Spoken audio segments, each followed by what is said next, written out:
ఇక మీనరాశి వారి యొక్క ఫలితాలు అయితే ఈ వారం మీ గోచార గ్రహగతులు చూసుకున్నట్లయితే కనుక కొంచెం మిశ్రమ ఫలితాలే కనపడుతున్నాయి కాబట్టి జాగ్రత్తలు ఎక్కువ తీసుకోవాల్సిన అవసరం కనపడుతోంది. ఏం చేద్దంటే మోసగాళ్ళు అంటే పైకి మంచి వాళ్ళగా నటిస్తూ మీ డబ్బులు కాజేద్దామని ఆలోచించేటటువంటి వాళ్ళు ఎక్కువగా మీ చుట్టూ తిరిగే అవకాశం ఉంది. కాబట్టి అలాంటి వారితోటి చాలా జాగ్రత్తగా మెలగవలసిన అవసరం ఈ వారం మీకు కనపడుతోంది.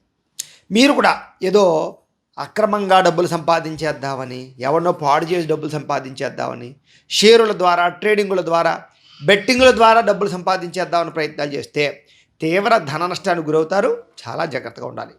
అలాగే డబ్బులు ఖర్చు పెట్టే విషయంలో కానీ, లేదా ఇన్వెస్ట్మెంట్ చేసే విషయంలో కానీ, లేదా ఆదాయ వ్యవహార విషయాల్లో కానీ చాలా జాగ్రత్తగా ఉండాలి. ఎవరికి డబ్బులు ఇవ్వడం కూడా మంచిది కాదు. అలాగే ఖర్చుల విషయంలో కూడా జాగ్రత్త వహించండి.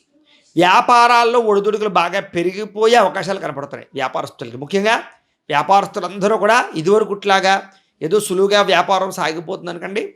పోటీతత్వం బాగా పెరుగుతుంది.